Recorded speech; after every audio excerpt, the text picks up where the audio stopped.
Casi todos consideran a la exploración sensitiva como la parte más difícil de la exploración neurológica. Requiere una gran experiencia porque es subjetiva. Prácticamente no existe manera de evitar el hecho de que es fundamental la cooperación de la persona para llevar a cabo la exploración sensitiva.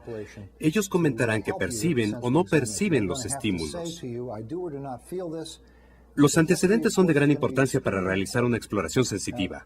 ¿Cuándo realizaremos una exploración sensitiva detallada o completa? Cuando el paciente refiera síntomas los cuales nos indicarán que el problema podría ser sensitivo.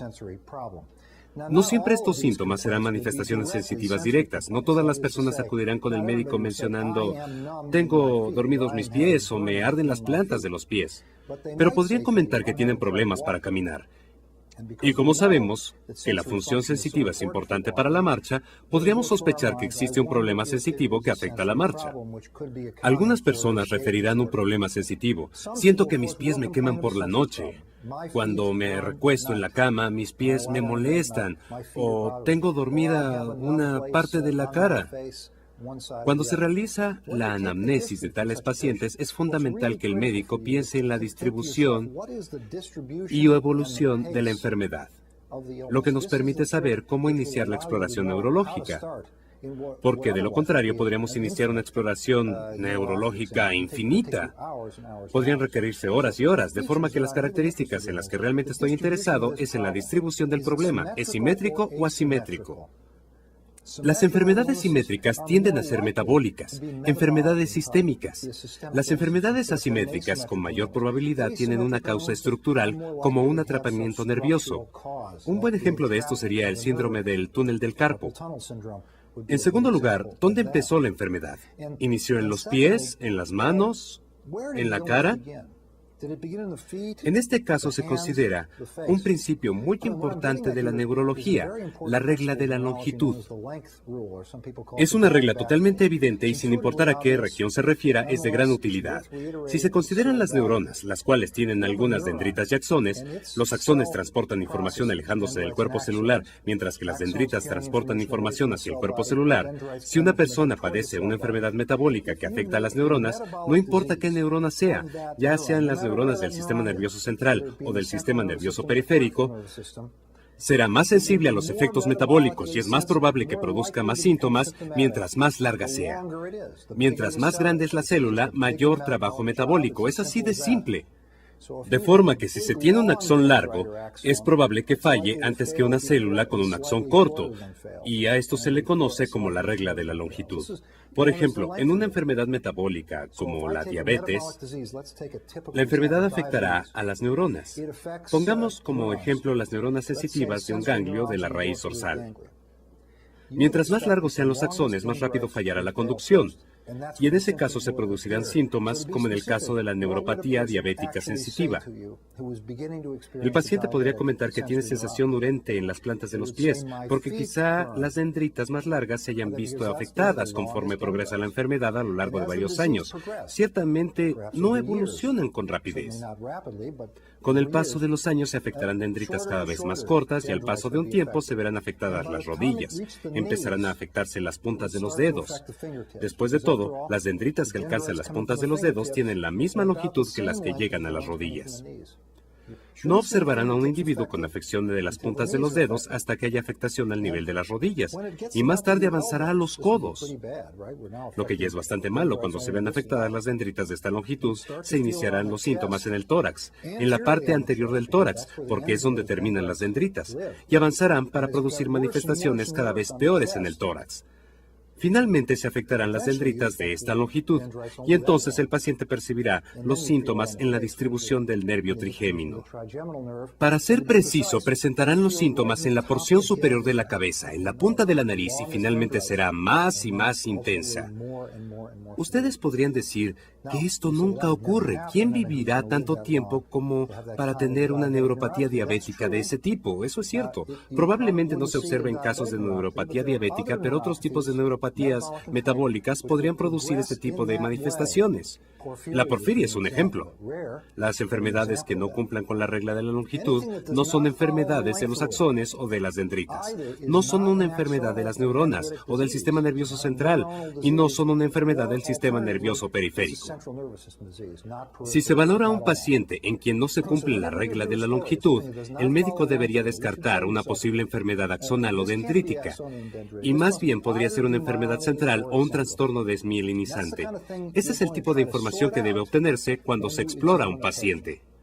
Por último, es necesario conocer la evolución de la enfermedad. ¿Qué tan rápido está empeorando la enfermedad? ¿Se inició el día de ayer y hoy ha empeorado lo suficiente hasta el punto que hay parestesias de las manos? Podría ser una enfermedad dendrítica o axonal de rápida instalación, o bien pudo haberse instalado a lo largo de varios años con un patrón de neuropatía diabética. Si es muy asimétrica, afectando primero a una mano y luego la otra, es muy poco probable que sea una enfermedad metabólica. La diabetes no podría diferenciar entre las neuronas derechas e izquierdas. Eso no ocurre. Debe ser una enfermedad local y en ese caso, el médico empieza a pensar en atrapamientos nerviosos. Así que, con esos antecedentes, iniciaremos la exploración sensitiva. Ya se ha realizado la anamnesis y hemos analizado el caso. ¿Es una enfermedad desmielizante, no desmielizante, simétrica, asimétrica, aguda, subaguda o crónica? A continuación se explora al individuo. La exploración sensitiva se divide en dos componentes que se conocen como modalidades primarias. Son los grupos de sensibilidad que incluyen la sensación dolorosa y la sensación térmica, que se conocen como nocicepción, y que se refiere a los estímulos que potencialmente podrían lesionar los tejidos, como el frío o el calor extremos, o bien lesiones por punción. Estos estímulos son transportados por fibras nerviosas desnudas y fibras C, fibras muy delgadas y desmielinizadas que llevan información al sistema nervioso central. Otro tipo de información indica estímulos no nocivos que incluyen la vibración, el sentido de la posición y el tacto, que son transportados por dendritas de grueso calibre y que llevan la información al sistema nervioso central. Yo divido esta información en estímulos nocivos y no nocivos, de conducción lenta y de conducción rápida. Estas son las modalidades primarias de sensibilidad, dolor y temperatura, sentido de vibración, sentido de posición y tacto, que son los bloques que construyen la sensibilidad. El segundo componente del examen sensorial se denomina modalidad cortical, la modalidad secundaria, que se refiere a la capacidad del cerebro para transformar la información en algo que tenga sentido. ¿Puedes decirme qué es esto que puse en tu mano sin observarlo? ¿Puedes decirme si escribí un número en tu mano? ¿Puedes sentirlo? Obviamente esto no es un trabajo que realiza el nervio, pues es la corteza la que realiza el trabajo. Iniciaremos con las modalidades primarias. En tiempos antiguos se utilizaba este aparato para estimular. Solía ser muy útil, pero hoy en día se utiliza poco y se conoce como rueda dentada. Parece un dispositivo medieval de tortura, pero en realidad era un dispositivo muy útil. Tiene puntas y podría aplicarse sobre la pierna o un brazo y podría pedirse al paciente que indique cuándo lo percibe.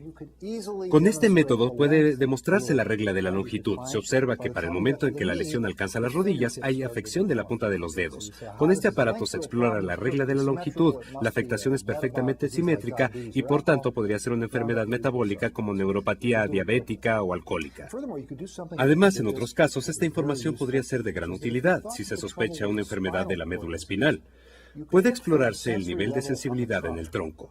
Sin importar qué tan mal se encuentra la neuropatía, nunca produce alteraciones del tronco con exploración normal por arriba de determinado límite y anormal por debajo de él.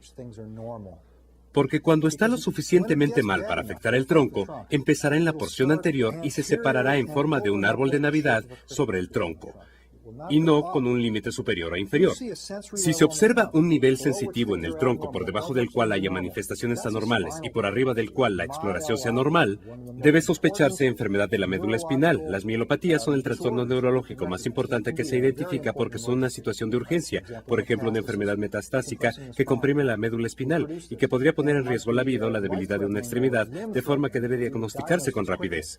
Siempre se explora para establecer el nivel sensitivo en el tronco, y este aparato podría ser de gran utilidad, pero no lo utilizaremos. Esto me recuerda que debo aplicarme alcohol en gel antes de tocar a mi paciente. Ustedes recordarán que hay infecciones por VIH, por hepatitis C, y ya no utilizamos la rueda dentada porque puede transmitir enfermedades de un paciente a otro. Utilizaremos estas pequeñas agujas desechables, que en realidad no están muy afiladas y no son tan eficaces como la rueda dentada, pero son seguras y se desechan al concluir la exploración. Esto es un pequeño alfiler delgado y con él tocaré la piel para verificar la sensibilidad. Puedes sentir la aguja, ¿verdad? Sí. Cierra tus ojos y dime si te toco con el extremo romo o el extremo afilado. Romo afilado. Afilado. ¿Y ahora? Romo. Romo. Romo. Afilado. Afilado. Romo.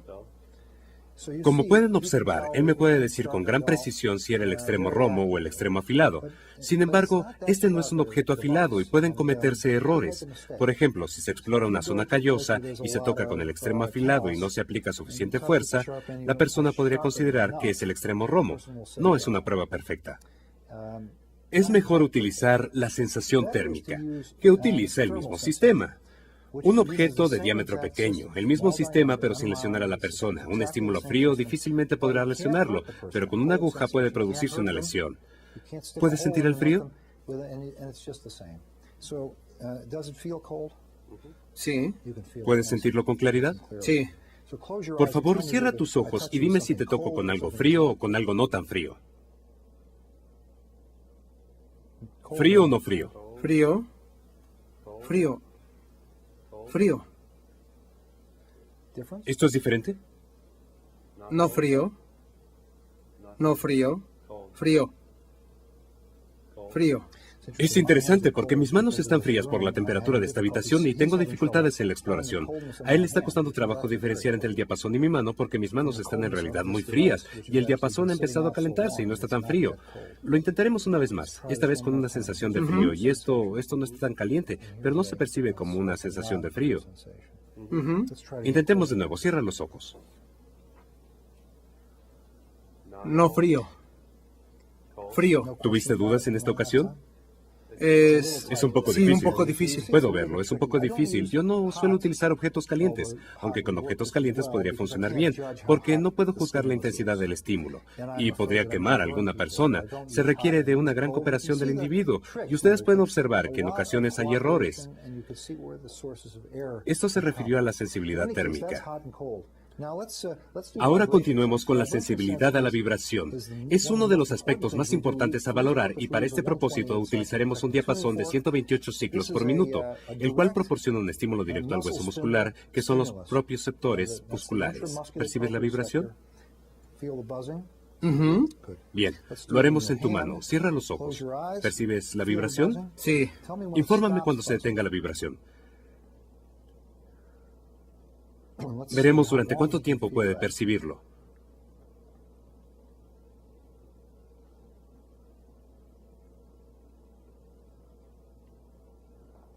Según lo percibo yo, el estímulo ya ha desaparecido. Ya se detuvo. Por lo general, yo coloco el diapasón contra una parte de mi cuerpo con fines de comparación. Se pierde casi 10% de la sensibilidad a la vibración cada década después de los 60 años de edad. Yo tengo 64 años y mi sensación de la vibración en la mano es casi igual a la de este joven, casi 30 años más joven que yo. A continuación valoraremos el tobillo. Permíteme sujetar tu tobillo. ¿Sientes esto? Sí. Dime cuando se detenga.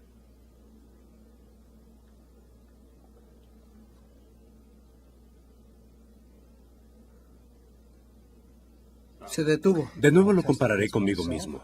Tenemos una sensibilidad similar. Nuestros propioceptores musculares funcionan bastante bien. Otra prueba que utilizamos a menudo es el sentido de la posición. Voy a mover tu dedo hacia arriba y hacia abajo y sin observar, dime si dirigí la punta de tu dedo hacia arriba o hacia abajo. Cierra los ojos. ¿Hacia dónde lo moví? ¿Abajo? ¿Hacia dónde? ¿Abajo? Yo hago movimientos muy finos. A menudo cierro mis ojos e intento realizar el movimiento más pequeño que yo mismo pueda percibir. Hacia arriba. Él lo percibió de inmediato. Es una prueba muy precisa. Si se colocan los dedos a ambos lados de la articulación, la persona no tendrá un indicio por la presión relativa por arriba y por abajo de la uña. Puede realizarse la misma prueba en los dedos del pie, pero por ahora no tiene objeto que lo haga. Otra forma de valorar el mismo sistema en las estructuras axiales, en las extremidades, en particular en las piernas, es la prueba de Romberg. Por favor, colócate de pie y mira hacia allá. Mira hacia el frente. Coloca tus pies juntos en posición de firmes y mira hacia la esquina. Me voy a colocar detrás de ti. Estoy observando la tendencia al desequilibrio. Cierra los ojos. Muy estable. Casi no hay diferencia cuando tiene los ojos abiertos o cerrados. Muy bien, siéntate. En la prueba de Romberg positiva a la persona, al poner atención a un objeto distante, empieza a balancearse y más tarde a cerrar sus ojos podría balancearse más e incluso dar un paso. No es necesario que el individuo dé un paso para tener una prueba de Romberg positiva, solo la tendencia. Pareciera que el paciente bailara al intentar que la persona permanezca de pie con los ojos cerrados, y existen problemas en los propioceptores cuando la persona no cuenta con corrección visual. Varias personas confunden la prueba de Romberg con una prueba cerebelosa, pero esta prueba no valora la función cerebelosa, es una prueba para la propiocepción. Romberg la describió en neurosífilis, tabes dorsal, enfermedad que afecta a la propiocepción. Los trastornos de los propioceptores no deben ubicarse necesariamente en el sistema nervioso central. Si no es tabes dorsal, podría ser una neuropatía periférica, espondilitis anquilosante o deficiencia de la vitamina B12. Es una prueba muy sensible, pero poco específica para trastornos de los propioceptores de estructuras axiales. No voy a detectar problemas de propioceptores en las manos, pero si el trastorno de los propioceptores afecta a las piernas o las caderas, la prueba de Romberg será positiva. El síntoma con el que acudirá el paciente es que refiere inestabilidad en la oscuridad o en la bañera. Cuando las personas se encuentran en la bañera y se aplican jabón en el cabello, cierran los ojos y pierden el equilibrio. Muchos comentan que se marean en la bañera. Una prueba de Romberg positiva. Esta prueba debe realizarse cuando se sospeche un problema sensorial con afectación de los propioceptores. Los propioceptores llevan la información obtenida de los usos musculares aferentes al sistema nervioso central. De forma que hemos valorado las modalidades primarias de la sensibilidad: sensibilidad a la punción, térmica, posición articular y sensibilidad a la vibración. El tacto no es de particular utilidad porque es transportado por muchos subsistemas. Una anomalía en el tacto no es de gran utilidad y es muy insensible. No me detengo mucho en el tacto. Si todas estas modalidades están intactas y si la persona tiene síntomas que me hacen sospechar un trastorno sensitivo, entonces analizo las modalidades corticales. El sistema nervioso puede reunir la información que proviene de los diferentes sistemas sensitivos. Por favor, cierra los ojos. Voy a colocar algo en tus manos y deseo que lo sientas. Puedes sentirlo o moverlo como desees, de la forma que creas más conveniente. Intenta decirme qué es. Creo que es una moneda de 25 centavos. Voy a hacerte una pregunta más difícil. Un lado de la moneda tiene una cara y en el otro lado de la moneda hay un águila. Intenta decirme en qué lado se encuentra la cara. Este es el lado de la cara. Es correcto. Abre los ojos. Lo hiciste muy bien. Esto les demuestra lo sensible que es esta modalidad sensorial secundaria o cortical. Significa que los nervios están transportando la información con gran fidelidad hacia la médula espinal, de ahí hacia el tálamo y hacia el lóbulo parietal, de donde su memoria recupera la información que se ubica en los lóbulos temporales. Él reunió toda esta información de forma que pudo decir que es una moneda de 25 centavos. Y además mencionar en qué lado se encontraba la cara. Diferenció entre el lado liso de la cara y el lado donde se encuentra el águila. Una persona sana puede hacer esto bastante bien y no cambia mucho con la edad. Incluso una persona de 80 años puede hacer esto con precisión. Realizaremos otra prueba. Cierra tus ojos. Dame la palma de tu mano. Voy a escribir números en tu palma y por favor dime qué números he escrito. ¿Listo? ¿Qué número fue? 3. Correcto. ¿Y este? 4. Muy bien. ¿Y este? 9. Muy bien. A eso se le conoce como grafestesia, escribir en la mano de una persona, otra forma de propiocepción. La esterognosia es la capacidad de identificar algo que se le escribió en su mano. Tiene buena esterognosia y buena grafestesia. Si yo puedo escribir en su mano y puede decirme qué fue lo que escribí. Estas son modalidades de sensibilidad cortical. A continuación revisaremos lo que hemos comentado sobre la exploración sensitiva. Depende en gran medida de los antecedentes. El médico debe interesarse en el tiempo de evolución, la regla de la longitud, y si el trastorno es simétrico o asimétrico. Más tarde consideraremos la parte del cuerpo donde existe un problema sensitivo. Utilizando la prueba de Romberg se valoran los trastornos de la propiocepción axiles y después se valoran las modalidades primarias que incluyen el estímulo con objeto afilado, tacto suave, posición articular, percepción de vibración, sensibilidad al estímulo térmico y si todos ellos son adecuados, se valoran las modalidades secundarias que incluyen la grafestesia y esterognosia que en este caso fueron normales.